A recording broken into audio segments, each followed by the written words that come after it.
Hello everyone. तो जैसा कि हम लोग देख रहे थे MCS 012 का जून 24 का सॉल्यूशन। तो आज हम लोग देखेंगे इसका क्वेश्चन नंबर 2। तो यहाँ देखिए ये बोल रहा है what is an interrupt, what happens on the occurrence of an interrupt, explain with the help of a diagram.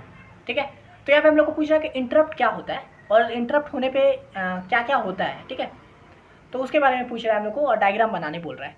तो देखिए हम लोग इंटरप्ट के बारे में पहले ही जान चुके हैं। अगर आप ये पूरा प्लेलिस्ट देखते आ रहे हो तो आपको पता होगा इंटरप्ट एक्चुअली क्या होता है। काम में रुकावट है ना। इंटरप्ट आपको नॉर्मल लाइफ में भी जो यूज़ करते हैं वही चीज़ है इसको। तो यहाँ पे देखिए हम लोग पढ़ते हैं an interrupt is a signal send to the processor by hardware और software indicating that an event needs immediate attention.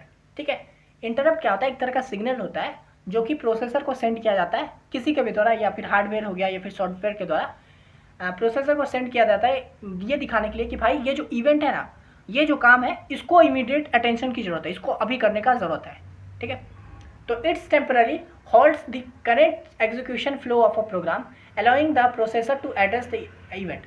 अब मान लीजिए इमीडिएट एक्शन की जरूरत है, तो इससे क्या होता है जो प्रोसेसर अपना कोई और काम कर रहा था, मान लीजिए अभी कोई काम कर रहा था वो, तो उसको रोक देता है वो कि भाई अभी रुक जा, अभी ये बहुत ज़रूरी काम आ गया, ये इंटरप्ट आ गया, इसको पहले देखना होगा। समझे?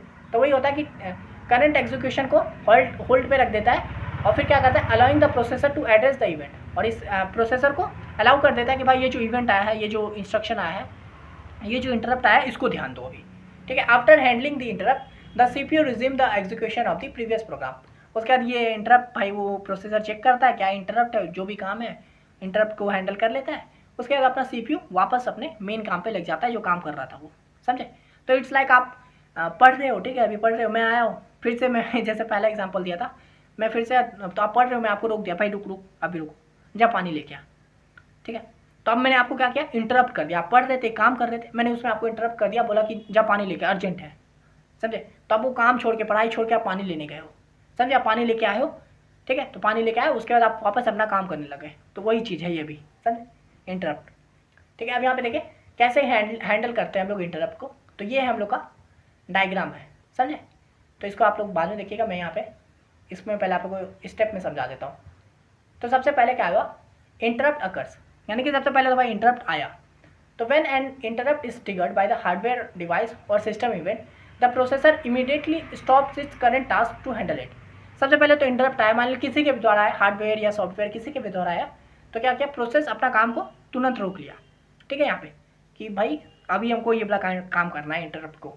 उसका क्या कहता है, सेव कॉन्टेक्स्ट। अब क्या कहता है, processor saves its current state including the program counter and registered values to ensure it can return to this point later. ठीक है, अब क्या करेगा ना प्रोसेस, जैसे इंटरप्ट आया ना उससे पहले क्या करेगा, वो सेव कॉन्टेक्स्ट, यानी कि वो अभी कौन सा काम कर रहा था, प्रोसेसर जो है वो अभी कौन सा काम कर रहा था, प्रोसेसर मतलब क्या, CPU अभी क्या काम कर रहा था उसको वो नोट करके रख लेगा कि भाई मैं अभी ये वाला काम कर रहा हूँ, इस फाइल पे काम कर रहा था और इस जगह पे हूँ अभी, और वहाँ पे वो प्रोग्राम काउंटर और रजिस्टर वैल्यू वगैरह को स्टोर करके रख लेता है, ताकि जब ये इंटरप्ट वाला सारा काम कर ले तो वापस अपने जगह पे आ जाए यहीं से और फिर अपना काम को कंटिन्यू कर सके। ठीक है, ये कर लिया। उसके बाद क्या करता है, आइडेंटिफाई इंटरप्ट। अब क्या करेगा, the processor checks its interrupt vector table to determine the specific type of interrupt that occurred and what needs to be done. उसके बाद क्या करेगा, इंटरप्ट को आइडेंटिफाई करेगा, भाई किस तरह का इंटरप्ट है, यानी ये हार्डवेयर है, सॉफ्टवेयर है, किस तरह का इंटरप्ट आ गया है भाई, उसको चेक करेगा CPU। अब इससे क्या करेगा, इंटरप्ट वेक्टर टेबल होता है एक, उसमें ये सब डिटरमाइन होता है कि भाई कौन सा इंटरप्ट किस वजह से होता है। ठीक है, तो वो अपना इंटरप्ट वेक्टर टेबल चेक करेगा और वहाँ से स्पेसिफाई कर लेगा कि ये जो इंटरप्ट हुआ है वो किस वजह से हुआ है। ठीक है, और उसके बाद उसको हम लोग कैसे ठीक कर सकते हैं। ठीक है, तो पहले वो उसने पता कर लिया कि भाई ये इंटरप्ट है। ठीक है, अब चलिए आगे क्या करेगा, एग्जीक्यूट इंटरप्ट हैंडलर। अब क्या करेगा, the processor starts running a special program called the interrupt handler to manage the specific interrupt। ठीक है, अब उसने आइडेंटिफाई कर लिया कि भाई इस तरह का इंटरप्ट है, मान लीजिए हार्डवेयर इंटरप्ट है कोई किसी तरह का, तो अब वो क्या करेगा, इंटरप्ट हैंडलर को एग्जीक्यूट कर देगा। अब ये इंटरप्ट हैंडलर क्या होता है, एक तरह से समझिए काम करने, मतलब मशीन ही होता है। एग्जाम्पल के तौर पर समझिए, मान लीजिए आपको कोई चीज़ खराब हो गया है तो आप उसको एक मशीन में डाल के ठीक कर सकते हो, तो वही वह इंटरप्ट हैंडलर अलग अलग तरह का होता है, एक तरह का प्रोग्राम होता है जो हम लोग का इंटरप्ट को हैंडल करने के लिए बनाया गया है। ठीक है, अलग अलग इंटरप्ट का अलग अलग इंटरप्ट हैंडलर हो सकता है। ठीक है, जैसे आपको दांत में दर्द होता है तो आप डेंटिस्ट के पास जाते हो, है ना, तो वो डेंटिस्ट के पास चले जाना, आपका कार में दिक्कत होता है मैकेनिक के पास जाते हो, तो अलग अलग इंटरप्ट हो गया, वो हैंडलर के पास भेज दिया आपने। अब क्या हो, प्रोसेसर इंटरप्ट हैंडलर को काम करने पे लगा दिया कि भाई ये इंटरप्ट आया, चल इसको ठीक कर। उसके बाद क्या हुआ, परफॉर्म ISR मतलब इंटरप्ट सर्विस रूटीन। तो देखिए, the interrupt handler execute the necessary task to handle the event और resolve the issue that cause the interrupt. उसके बाद जो इंटरप्ट हैंडलर है वो इंटरप्ट सर्विस को स्टार्ट कर देता है कि भाई मतलब इंटरप्ट सर्विस, जैसे आप मैकेनिक के पास जाते हो ना, तो वो वहाँ के होते हैं ना मेन जो बॉस होते हैं, वो काम दे देते हैं, भाई ये बाइक ठीक कर दे, उन्हीं का आदमी रहता है, वो बाइक ठीक करने लगता है या फिर आपका कार ठीक करने लगता है वो। तो यहाँ पे भी हो गया ISR मतलब इंटरप्ट सर्विस। तो अभी इसको इंटरप्ट हैंडलर एग्जीक्यूट कर देता है कि भाई हाँ ये काम करना, चल जल्दी कर और इसको पूरा इंटरप्ट को सही कर। ठीक है, ये हो गया। उसके बाद क्या होता है, रिस्टोर कॉन्टेक्स्ट। अब इंटरप्ट तो ठीक हो गया, जो इंटरप्ट आया था उसको मैंने सही कर दिया, रिजॉल्व कर दिया उसको। तब क्या हो गया, रिस्टोर कॉन्टेक्स्ट। तो once the interrupt is handled the processor retrieve the saved information to the return to the previous work. अब यहाँ पे रिस्टोर कॉन्टेक्स्ट मतलब क्या, जो CPU भाई को जो काम कर रहा था स्टार्टिंग में, उसको वहीं से वापस से उसने उस कॉन्टेक्स्ट को वापस ले लिया कि भाई कौन सा काम कर रहे थे हम लोग, चलो वहाँ वापस चलो।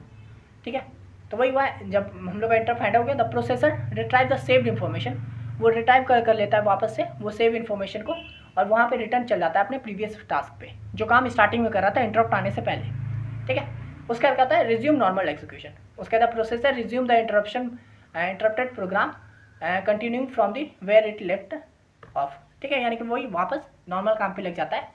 Resume the interrupted program. Interrupted program मतलब जो हम लोग प्रोग्राम कर रहे थे और फिर ये इंटरप्ट कर दिया था आके, तो वही इंटरप्ट प्रोग्राम को वापस से रिज्यूम कर लेता है, मतलब चलाने लगता है।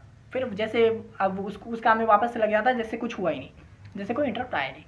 समझे, इट्स लाइक वही सिंपल। मैंने आपको बोला ना पानी लेके आने, आप पढ़ रहे हो तो आप स्टोर कर लोगे कि मान लीजिए कोई वीडियो देख के, मान लीजिए मेरा ही वीडियो देख के आप पढ़ रहे थे, तो आप वीडियो को पॉज कर दिया, तो यानी क्या किया, कॉन्टेक्स्ट को सेव कर लिया। इसके हिसाब से समझिए, तो आपने कॉन्टेक्स्ट यहाँ पे सेव कर लिया कि मैं ये वाला वीडियो देख रहा हूँ और इस जगह पे रुका हुआ 10:09 पे मैं यहाँ पे रुक गया हूँ।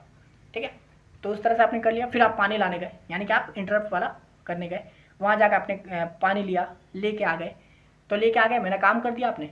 उसके बाद आपने वही वापस आप अपनी जगह पे आ गए, वीडियो को पॉज फिर से स्टार्ट कर दिया और देखना शुरू कर दिए। समझो, इस तरह से हो गया। अब यही हुआ, इसका यहाँ पे देख लीजिए, ये हम लोगों का डायग्राम वही चीज़ है जो अभी मैं आपको बताया। स्टार्ट हुआ, इंटरप्ट अगर हुआ, प्रोसेस सेव कॉन्टेक्स्ट, वही कॉन्टेक्स्ट को सेव कर लिए, आइडेंटिफाई इंटरप्ट को आइडेंटिफाई किए, फिर इंटरप्ट हैंडलर को एग्जीक्यूट कर दिए, जा भाई काम कर। फिर वो इंटरप्ट हैंडलर अपना जो भी सर्विसेज वगैरह है वो सब चलाया, मतलब वही काम लगाया बंदों को ले काम कर। फिर क्या हुआ, काम हो गया सारा काम, तो फिर वही रीस्टोर कॉन्टेक्स्ट के, फिर वहाँ पे अपना नॉर्मल एग्जीक्यूशन को रिज्यूम कर दिए और फिर एंड। समझे, तो इस तरह से ये हम लोगों का डायग्राम हो गया। अब देखिए हम लोग नेक्स्ट क्वेश्चन देखते हैं।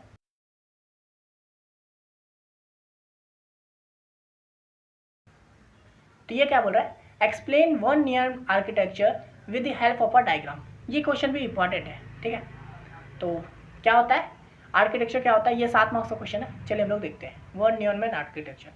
तो von Neumann architecture is a computer architecture that models that describe a system where the single memory holds both instruction and data.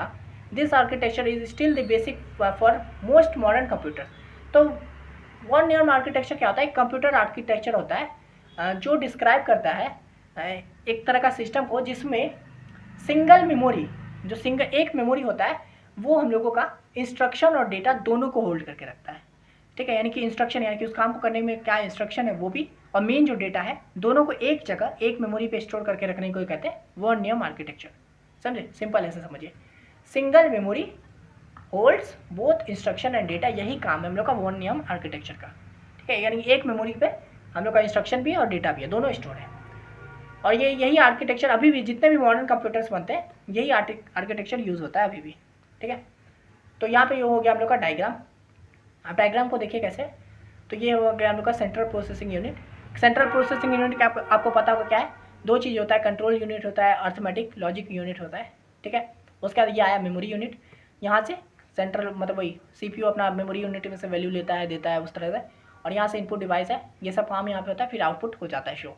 तो ये तो खैर क्या बोलते हैं डायग्राम है, इसको आप याद कर लीजिए, पढ़ लीजिए। ठीक है, अब देखिए इसका क्या क्या कंपोनेंट्स होता है वो भी देख लेते हैं। तो सबसे पहले आया सेंट्रल प्रोसेसिंग यूनिट यानी CPU, ठीक है। तो the CPU is the brain of the computer which controls all operation, ठीक है। तो आपको पता है ये ब्रेन होता है, सारा ऑपरेशन CPU ही करता है, ठीक है। इसके अंदर हम लोग का दो मेन पार्ट होता है, एक होता है अर्थमेटिक लॉजिक यूनिट जो यहाँ पे है, तो ये क्या करता है, performs arithmetic and logical operation. ये आप लोग को पता होगा, arithmetic logic, addition, subtraction, multiplication, ये सब काम जो होता है सारा वो करता है अर्थमेटिक, ठीक है। ये ALU करता है, तो यही हो गया हम लोग का अर्थमेटिक लॉजिक ऑपरेशन, ये काम किया। और फिर होता है कंट्रोल यूनिट, दूसरा CU।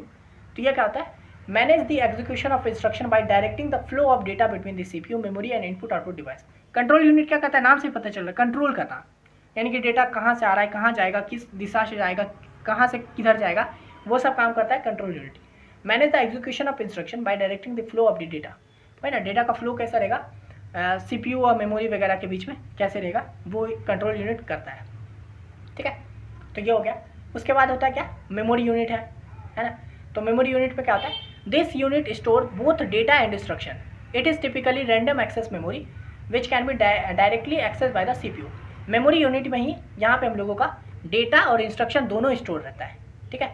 It's like random access memory, RAM जो होता है वो, जैसे जिसको हम लोग का CPU जो है वो डायरेक्ट एक्सेस कर पाता है ना। देख रहे CPU जो है वो डायरेक्ट इस मेमोरी यूनिट को एक्सेस कर पा रहा है, इसके अंदर का जो डेटा है उसको एक्सेस कर पा रहा है, वो सब समझे। तो ये हो गया हम लोग का मेमोरी यूनिट। उसके बाद आता है इनपुट आउटपुट डिवाइस। तो यहाँ पे इनपुट डिवाइस डाले, यहाँ पे कुछ काम हुआ, फिर उसको आउटपुट डिवाइस में शो किया, उस तरह से। तो इनपुट आउटपुट ये आप लोग को पता ही होगा। This allow communication between the computer and the external world, है ना। इनपुट आउटपुट आप लोग को पता है, आपका और कंप्यूटर के बीच में संबंध जो बनाता है वही तो हुआ इनपुट आउटपुट डिवाइसेस। जैसे कि इनपुट डिवाइस लाइक कीबोर्ड, है ना, bring data into the system. आप कीबोर्ड पे कुछ प्रेस करते हो तो वो आपका सिस्टम पे शो होता है। तो ये क्या हुआ, आपके और सिस्टम के बीच में जो रिलेशन बनाया तो वही हुआ आपका इनपुट डिवाइस, जैसे कीबोर्ड हो गया एग्जांपल के तो। While output device like a monitor display result, और आउटपुट डिवाइस पे आपको डिस्प्ले होता है, जैसे कि आप ये डिस्प्ले हो गया, यहाँ पे आपको रिजल्ट शो होता है। तो ये हो गया पूरा हम लोगों का वो नियम आर्किटेक्चर का पूरा कंपोनेंट, और ये हो गया हम लोग का डायग्राम, ठीक है। तो आशा करते हैं आपको समझ में आ गया होगा। अब चलिए हम लोग इसका नेक्स्ट क्वेश्चन देखते हैं। देखिए क्वेश्चन नंबर C क्या है, draw and explain the logic diagram of a JK flip flop, also make the characteristics table of the JK flip flop, ठीक है। तो यहाँ पे हम लोग को JK फ्लिप फ्लॉप के बारे में पूछ रहा है। देखिए फ्लिप फ्लॉप बहुत इंपॉर्टेंट है, ये हम लोग का प्रीवियस में भी आया था, वो शायद मास्टर स्लिप फ्लिप फ्लॉप करके कुछ था, वो था, ठीक है। यहाँ पे भी फ्लिप फ्लॉप। तो अगर आप एग्जाम के आखिरी दिनों में देख रहे हो ना, तो आप फ्लिप फ्लॉप के बारे में बाकी जितने भी फ्लिप फ्लॉप हैं वो सबको भी एकदम अच्छे से करके जाइएगा, ठीक है। तो यहाँ पे JK फ्लिप फ्लॉप के बारे में देखते हैं।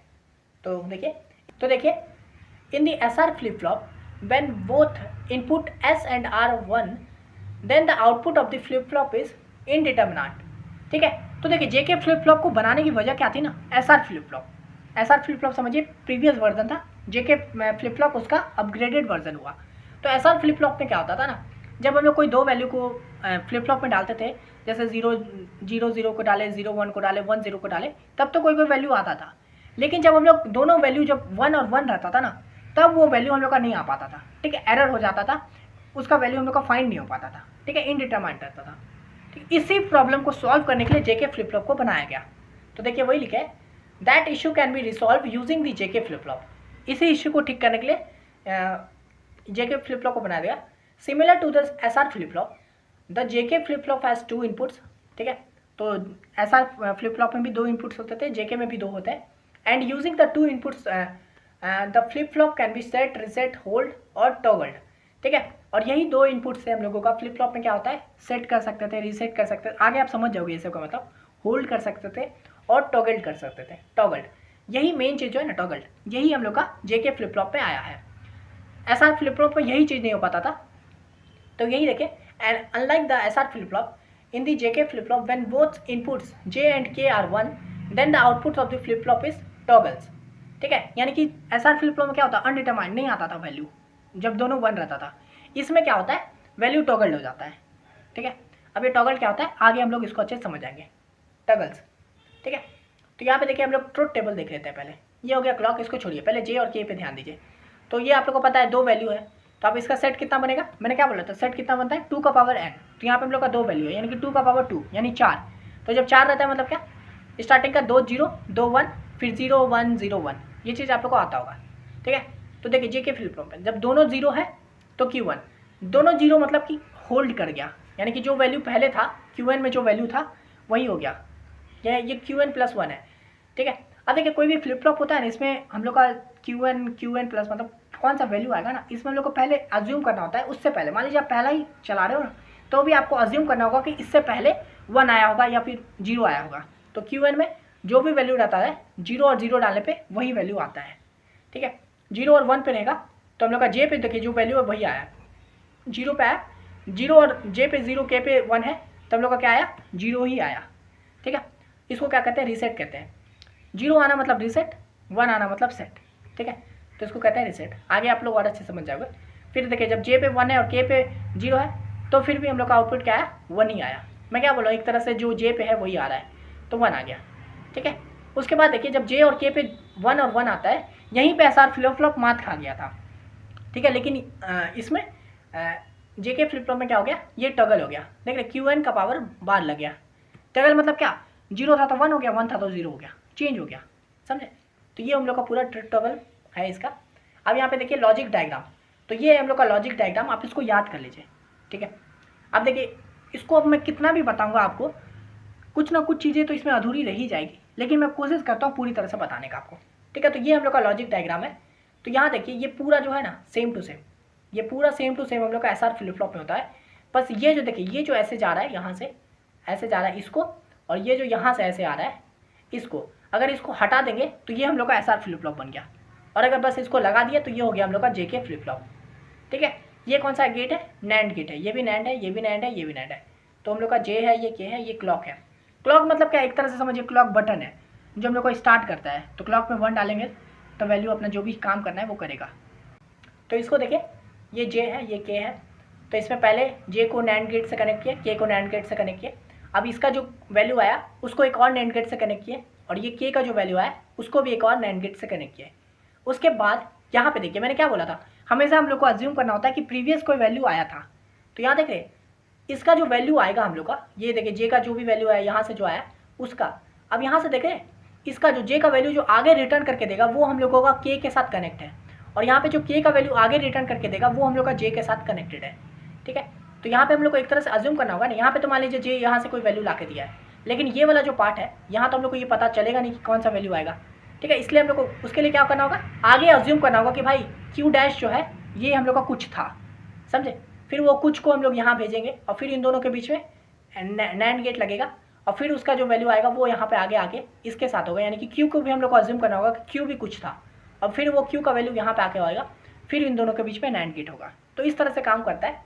तो आप ये सिंपल समझिए, ये लॉजिक डायग्राम है, वही लिखे हैं देखिए यहाँ पे, the inputs J and K are connected to the input of the first NAND gate. ठीक है, J और K जो है अपना फर्स्ट नैंड गेट के साथ कनेक्टेड है, while the output of the first NAND gate are connected to the inputs of the second NAND gate। ठीक है, यानी वही जब आउटपुट NAND गेट का जो आउटपुट आएगा वो दूसरे NAND गेट का इनपुट में स्टोर है। ठीक है, यानी ये यहाँ से जो आउटपुट आ रहा है वो इस NANड गेट के लिए इनपुट है, वही लिखे। The output of the second NAND gate is connected to the input of the first NAND gate, यानी कि आउटपुट जो आ रहा है सेकंड NANड गेट का वो हम लोग का कनेक्टेड है फर्स्ट NANड गेट से। ठीक है, और उसके बाद second NAND gate is connected to the first NAND gate also forming a feedback loop.